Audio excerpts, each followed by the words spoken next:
So I started a TikTok series in 2021 called Which Fictional Characters Say the N-Word? Pretty self-explanatory premise, and my choices range from Pearl from Steven Universe to all three of the Totally Spies girls. The 10-part series is meant mainly as a joke, but also serves as a vehicle to talk about the various ways anti-Black bigotry can manifest itself. The reason why Kat from Animal Crossing calls me a slur is totally different from why Timmy Turner does, and that distinction is critical. For white viewers, there were three main responses. One, they agreed but were a little too into discussing the N-word and anti-Blackness as if they experienced it. Two, they were angry that their emotional support fictional character was labeled a racist. Or three, Shadow the Hedgehog, he doesn't have a race. That is not correct. Because according to the encyclopedia of... While all three have their own issues, this video is focusing on response 3. Why do these viewers feel the need to remind me and everyone else enjoying the video of the obvious? Of course Shadow the Hedgehog doesn't have a race. He's a cartoon rat. That's the joke.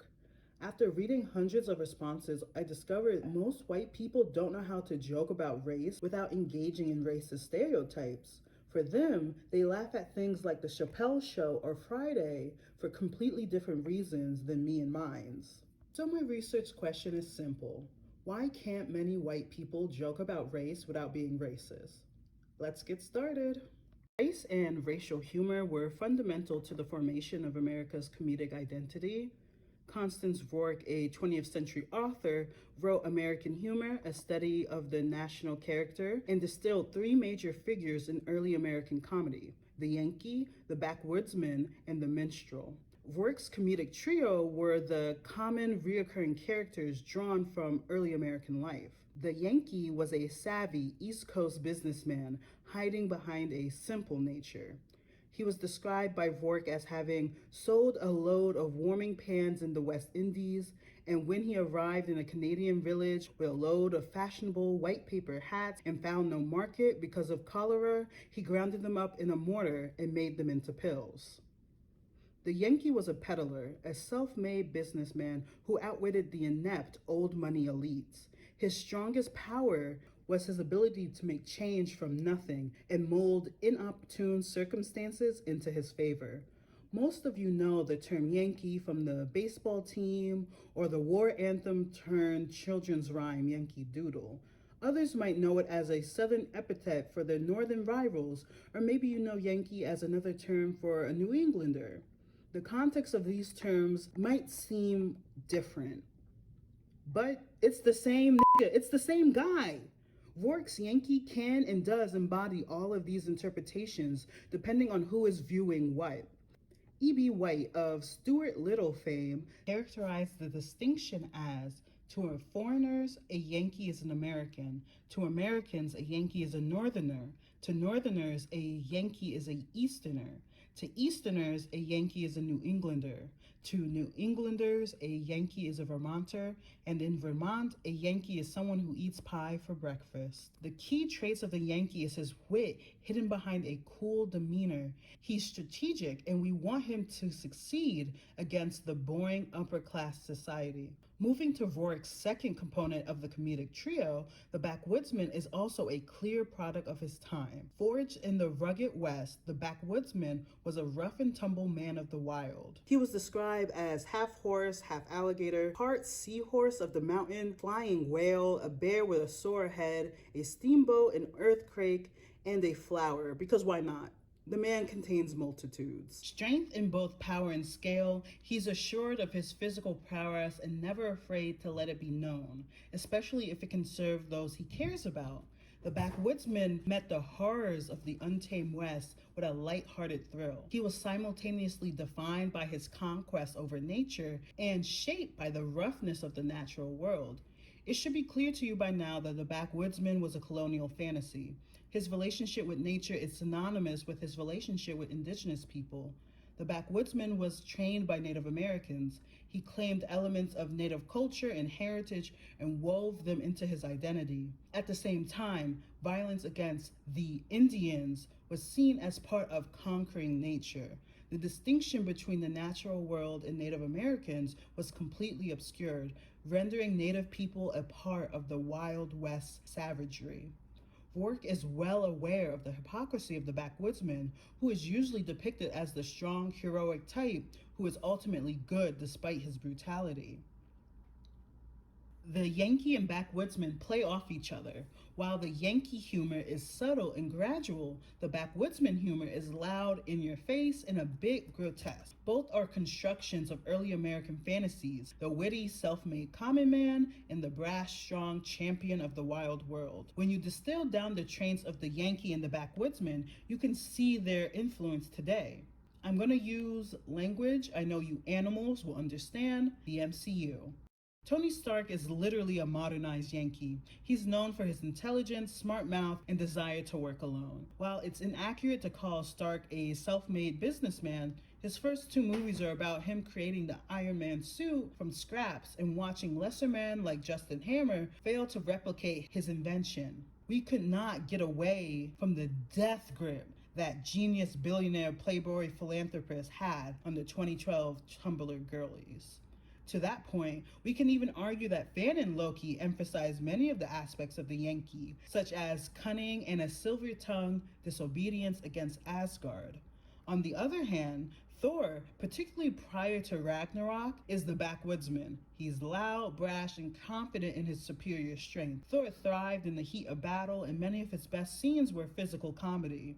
Rourke and her archetypes do not neatly encompass over 200 years of American comedy culture, but it does provide a set standard to understand how certain American ideals and myths come together to create now recognizable character tropes. But the trio is not complete. The third and final trope is the minstrel, a caricature of blackness played by a white actor in blackface makeup. Although Rourke was writing reflectively in the 1930s on American race relations to date, the minstrel's parody of blackness is still relevant to this day. In American humor, Rourke quotes a traveler in 1795 who said, "The blacks are the great humorists of the nation. Climate, music, and kind treatment act upon them like electricity." Even back then, African Americans were known for the musicality and rich culture. Rourke goes on to write that the Negro was deeply woven into the fabric of Southern identity, and white creatives jumped at the opportunity to capture this fantastical other. However, known for and appreciated for are two different things. The jovial depiction of Black people ran in the face of the reality of oppression. Black people weren't dancing and singing because we are magically lighthearted and fun. Every second of joy was fought for by our ancestors, and African Americans should be known for resilience and ingenuity in the face of cruel and violent repression. Instead, the minstrelsy whitewashed Black culture and made Black expressions of joy consumable for white audiences.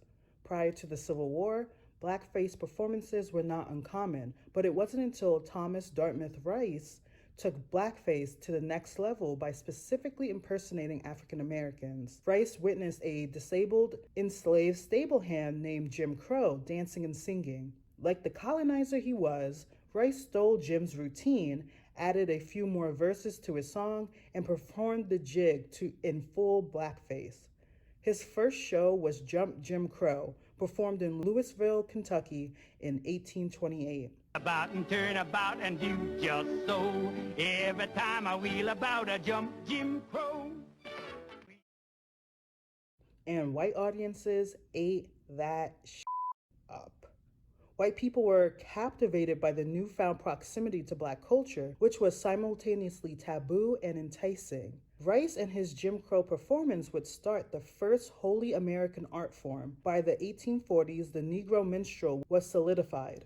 Many would-be actors who clamored for the starlight saw minstrelsy as an easy in to the entertainment industry. Ralph Keller, an author who acted as a minstrel performer at the age of 12, wrote about his time as a Negro minstrel and noted how lucrative the profession was. Actors would try to embed themselves in African American communities to find new dance moves or Negro ditties to steal. Minstrels dominated American entertainment on both sides of the Mason-Dixon line.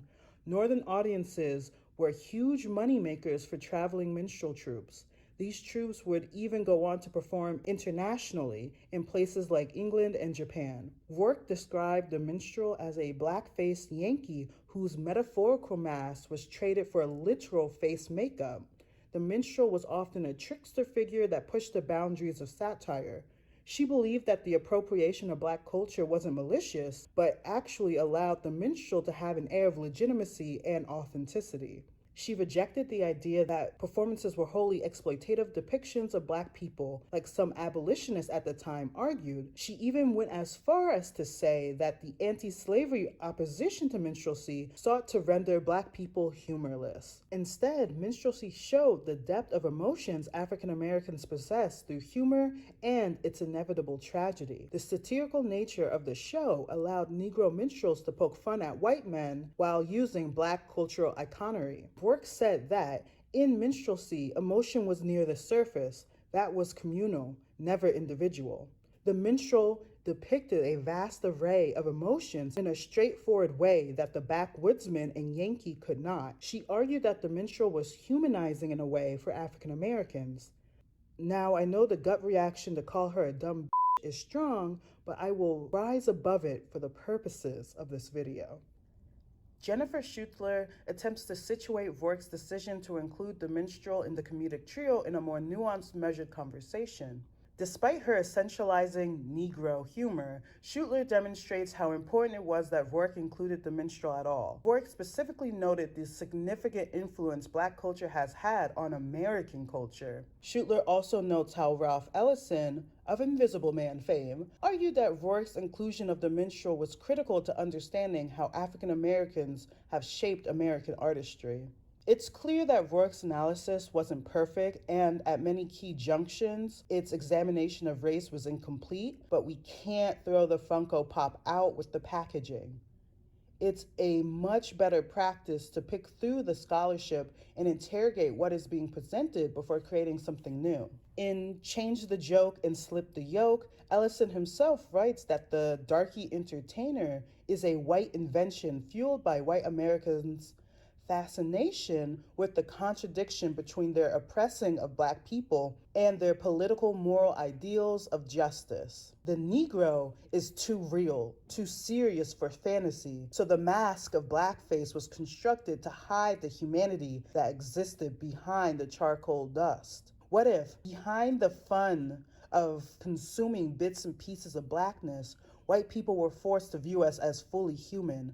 What if white audiences, as they cheered and fell over with laughter, as Wrights dances and sings, were forced to remember the inspiration behind the act, the real Jim Crow, who was lost to history and likely died as he was born, enslaved? What if they were confronted with their own lack of humanity as they viewed these performances built off of the dehumanization of the constructed other? Would they still laugh if they saw us as human? Me home. Well, why don't you get a job and go to work? You almost had me a job this morning. Where? I went down to the post office and had that man, could he let me have one of them jobs as a letter toter? No, Cotton, you mean a mail carrier. And the man said before he could give me a situation, he'd have to put me through a simple self-examination. No, stupid. You mean a civil service examination. Well, the man... Unfortunately, the answer to that last question is probably. Blatant minstrel performances fell out of fashion by the mid-20th century. One notable development before its decline was the involvement of black actors.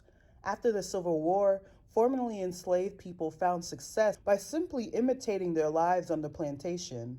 Black minstrels still played into the same dehumanizing stereotypes, but it was seen as a vital first step into the entertainment industry. Great blues singers like Ma Rainey and Bessie Smith both got their start as minstrel performers. This raises another batch of questions on to what extent black people can profit from the same institutions that marginalize them. While most people with sense will say you can't do blackface anymore, the key features of the minstrel remain in American media and its sense of humor. Like the Yankee and the Backwoodsman, the minstrel has shifted and changed for contemporary audiences. Now, there's so many examples I could pull from: Cleveland from Family Guy to many of Rogers' persona from American Dad. I could use the multiple blackface episodes from It's Always Sunny in Philadelphia, or maybe present some classic black on black violence like Norbit or whatever the hell Tyler Perry is working on now, but instead I turn to the 2000s era cartoon, who, in my humble opinion, is probably the most blatant modern example of minstrelsy. This man, a motherfucking menace to society, and has confidently set race relations back decades. Irwin's whole character is to talk in a mangled, outdated, ahistorical black vernacular and lust after a white girl. He's a comedic relief character voiced by a white woman, and he's a weird twist on Steve Urkel, with the joke being that despite his proximity to blackness, he is painfully uncool. That's it. That's the whole joke. I say all of this as a huge Billy and Mandy fan and as someone who believes many aspects of the show holds up hilariously well. Despite this, Irwin's whole character will forever irk me, even with all the cool shit they did towards the end with him being half mummy, half vampire. Now that we have our comedic trio, racial humor can now be boiled down to who gets to be seen as human while presenting the joke. Which characters or archetypes are allowed depth is a deliberate and often political choice. Racial humor is obviously not the only aspect of American comedy. For all of the hemming and hawing that people are too sensitive nowadays, comedians have always had a firm grasp on power dynamics. Power defines who is an acceptable target to point the finger at or who needs to be humbled. The cultural context of power allows us to understand what the joke is trying to subvert and ideally humorously reveal the contradictions in our society. Ben Schwartz discusses the role of power in comedy in Knock Yourselves Out, Punching Up in American Comedy. Schwartz shows how Americans develop their comedic sensibilities in opposition to the sophisticated European comedies. The rustic, homely characteristics of Rourke's comedic trio were essential to American comedy and the development of the regular guy. The regular guy, or the everyman, were simple straight shooters that used their ingenuity and common sense to punch up at the aristocracy. For instance, Schwartz notes how Jim Crow performances would take aim at both the slave-owning elites and big government abolitionists from the position of the common man. American humorists and authors throughout the 19th century relied on this constructed persona of the everyman. He was an unpretentious working class guy who took a stand against the incompetent government and the greedy upper class. Does any of this sound familiar? It's literally the basis for 80% of American sitcoms. The Simpsons, Family Guy, Seinfeld, King of the Hill, the list goes on and on. The everyman is a staple of American media and often serves as a sort of quasi-truth-sayer who points out the ridiculousness on both sides of a given political or social issue. The everyman is almost always white, heterosexual, not too poor, not too rich. He's supposed to present the elusive middle America, but still has sensibilities that change with the times.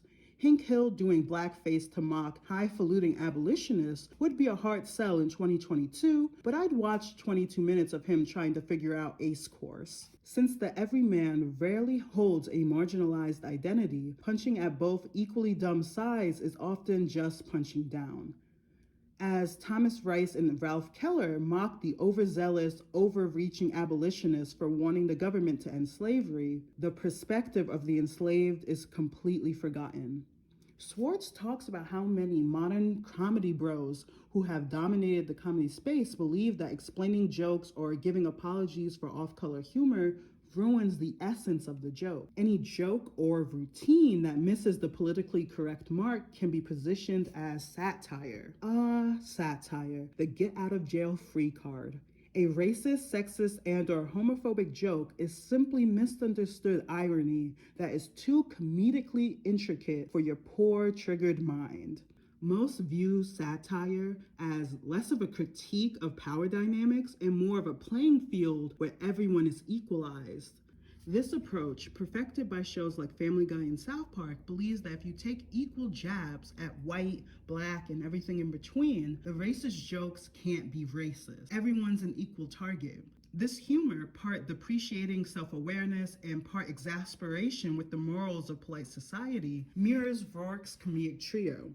Both sides are stupid, and only the white, straight, not too poor, not too rich common man can see through the bullshit. The common man trope is so deeply ingrained in the minds of American audiences that any deviation from cishet white men is seen as pandering to the social justice warriors. The ability to always see yourself represented and to dictate when and how others are represented is a power in and of itself. For this reason, comedians who are black and are female and are gay often use satire to disrupt white cishet male hegemony. It's subversive because these types of people are usually not the ones writing or telling the jokes in mainstream media. In Hannah Gadsby, On the Limits of Satire, Rebecca Kerfting talks about how the comedy scene is highly gendered and that comedians have to navigate gender politics. Kerfting notes that satire from marginalized people requires balancing social and political anger with the humorous punchline. Comedy, like most things, can either be a tool of domination or a radical subversive weapon. Getting the balance right between the two extremes can be tough, especially when representation becomes currency and a privilege. Who is allowed in the room to make what joke and why? Social media sites like TikTok and Twitter have become an equalizer of sorts. Now everyone can make any joke to a wide-reaching audience. White people were shook when they discovered Black Twitter, and straight people are now aware that gays joke about them. Jokes that were common at cookout and in the deep echo chambers of Tumblr are now up for everyone to see and engage with. How marginalized communities, specifically Black people, joke about race is usually news to white people. Race is often, for good reason, conceptualized as a fraught battlefield of warring sides.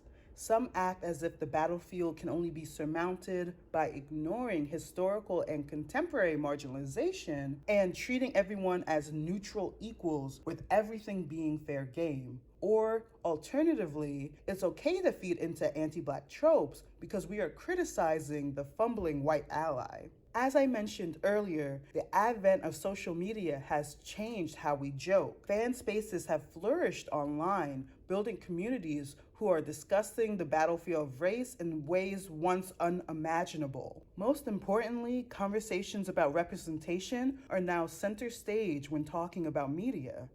The lack of consistent quality representation created a unique reaction for many Black people who existed in these fan spaces. Since they are rarely seen on screen, racializing characters became a common occurrence. Racializing characters that are not explicitly Black is a way for Black fans to joke while painting our culture over the canvas of a movie or TV show. I'm gonna call this process the blackening, and it serves as a form of racial humor that does not center whiteness or Black marginalization. By decentering whiteness, the blackening shifts power into the hands of Black folk, allowing them to create new meanings and new jokes that can sometimes be inaccessible to outsiders. Race coding, or the use of cultural and ethnic signifiers to denote a certain group, can play a role in which characters are seen as Black. Explicit race coding can happen intentionally. For instance, Wilt from Foster's Home for Imaginary Friends is clearly Black, despite being an imaginary red creature. This is done with elements like having a Black voice actor and the narrative choice to have him be created by a Black child. All of these facts allow everyone to read Wilt as Black with little debate. Other characters seem more arbitrary. Piccolo, the green alien from Dragon Ball Z, is also Black. Seriously, ask any Black anime fan, and 9 times out of 10, they will tell you confidently that Piccolo is Black. This is a prime example of the blackening. Because of our specific cultures, certain characteristics that read as race neutral or insignificant to non-Black people come off as Blackness to us. This does not mean that the Japanese creator of Dragon Ball Z was intentionally trying to say Piccolo was Black, but it is a result of diverse audiences viewing the show and placing it within their specific cultural understanding. The blackening also gives Black fans a chance to discuss or interpret certain characters as the other. If Blackness is centered, which characters are not in this new imaginary metropole is a subject to a hot yet irreverent debate. My inclusion of Shadow on the list of characters that say the N-word had its opponents. Black fans have conversations like this all the time. It's real, but it's not. It's serious, but it's silly. Because if Shadow isn't black, is Sonic now black? How does that change Dr. Eggman's constant pursuit? These conversations reveal nonsensical but entertaining what-ifs. The blackening is something many white and even non-black people of color can't understand. They see this back and forth or the artistic rendition of the conversation as the same thing as this. What if we did this? That would be wrong. This argument ignores that for literally centuries, y'all did do this. And I could go into how taking one of the handful of black characters and making them white is connected to a long history of erasing black people from the narrative and subsequently from history, just as the real Jim Crow was. I could write dissertations on how that is not the same as fan creations that imagine a world where we are included in our favorite media, but that's for another video. All you need to know for this video is that Chris Vontae Evans Williams and Wojak memes with box braids is f***ing hilarious. White people who aren't literal neo-Nazis don't take pride in their race. They don't connect with whiteness as their culture. A white person from a small town in Louisiana probably doesn't share much of a cultural identity with a white person from Long Island. Because whiteness is neutralizing, many do not connect to it as a part of their cultural or ethnic identity and only have strong ties to whiteness when it's politically salient. For black people, it's different. Black America is diverse, yes, but African American is a specific ethnic and cultural identity in a way white American fails to be. Because whiteness is defined by what it is not, formerly enslaved people in America created a coherent identity. Comedy, specifically racial humor, is used by black people to play with, interrogate, and flip white domination. For us, punching up is not liberal comfort comedy, but an act of community cultivation and a means of resistance. Not all black fans interact with media like this, nor is this the full extent of how people of color create racial humor. Not every black person finds the blackening funny or subversive. And in the same way that I cannot like cornbread and still be black, we're not a monolith. Going all the way back to the research question, I think many white people can't joke about race without being racist is because they still struggle with seeing black people as full human beings. They want to laugh at the minstrel without acknowledging the living, breathing man who Rice was portraying. Since they know the caricature but not the person, when they see black people utilizing racial humor on TikTok or Twitter, they grapple with how to engage. The racial humor they know centers whiteness, centers them. At the end of the day, racial humor is a lot like blackface. Behind the silly veneer, there is something more serious that speaks to the heart of humanity. I hope it's clear by now that both white and black people can perpetuate anti-black stereotypes within comedy. I also think that not all white people are incapable of interacting with racial comedy in a new, hilarious, nuanced way. Bill Barr's F is for Family is super hilarious and a great example of white people engaging with racial humor in a way that's not anti-black. So this leads us to the heart of the video. Why can't Shadow the Hedgehog say the N-word? It's simple. It's because I'm black and I said so. Woo! This is my first YouTube video. Sorry about the inconsistent mic quality. Work on it for the next video. You can follow me on TikTok or Twitter. And if you really want to support the channel, consider subscribing to my Patreon. See you next time.